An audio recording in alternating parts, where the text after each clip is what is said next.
semuanya, apa kabar? Kembali lagi bersama saya Jason Wilbur di channel yang membahas berbagai hal menarik seputar sejarah dan budaya. Hari ini kita akan menjelajahi salah satu bahasa tertua dan paling berpengaruh di dunia, bahasa Sanskerta. Teman-teman pernah dengar istilah bahasa ibu dari segala bahasa? Nah, Sanskerta sering dijuluki begitu. Bahasa yang sudah berusia lebih dari 3.500 tahun ini memiliki peran super penting dalam perkembangan peradaban di Asia, khususnya India dan Asia Tenggara. Menariknya, Sanskerta bukan cuma sekedar bahasa kuno yang mati. Sampai sekarang, bahasa ini masih digunakan dalam ritual keagamaan Hindu dan Buddha. Bahkan, ada beberapa desa di India yang masih menggunakan Sanskerta sebagai bahasa sehari-hari.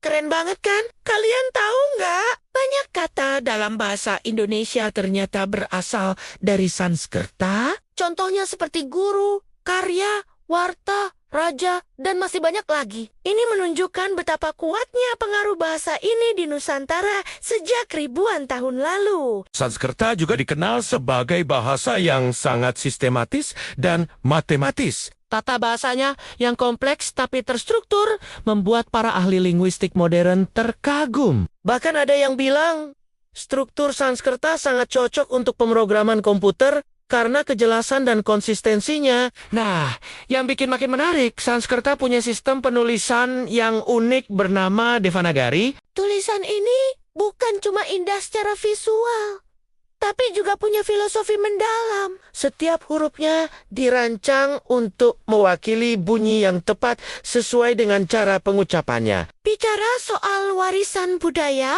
hampir semua teks kuno India ditulis dalam bahasa Sanskerta. Mulai dari kitab suci Weda, epik Ramayana dan Mahabharata, sampai teks-teks ilmu pengetahuan kuno. Bahasa ini juga jadi media penyebaran ajaran Buddha ke berbagai wilayah Asia. Yang mengejutkan, Para ilmuwan modern menemukan bahwa banyak konsep matematika dan sains yang kita kenal sekarang sudah ada dalam teks-teks Sanskerta kuno. sistem desimal, konsep nol, bahkan teori atom sudah dibahas dalam literatur Sanskerta ribuan tahun yang lalu.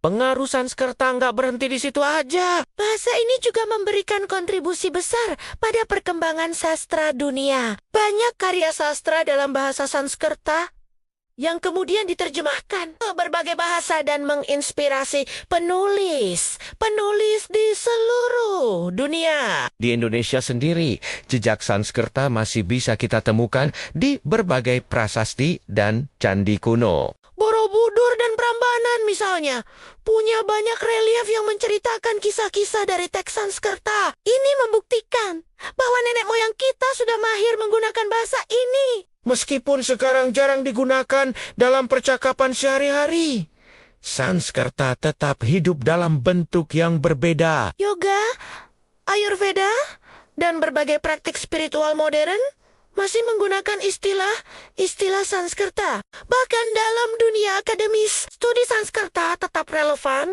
untuk memahami sejarah dan budaya Asia, yang bikin tambah menarik. Penelitian modern menunjukkan bahwa belajar Sanskerta bisa meningkatkan kemampuan kognitif. Kompleksitas bahasanya konon membantu mengembangkan kemampuan analitis dan memori. Gak heran kalau banyak sekolah di India masih mengajarkan bahasa ini.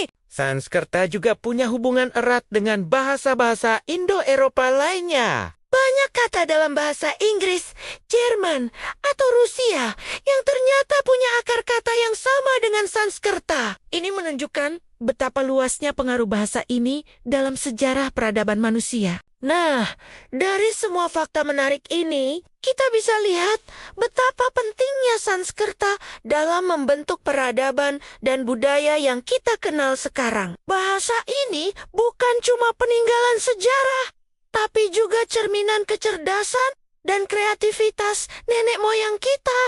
Gimana teman-teman? Menarik banget kan sejarah dan fakta tentang bahasa Sanskerta ini? Kalau kalian suka dengan konten-konten edukatif seperti ini, jangan lupa like, komen, dan subscribe ya.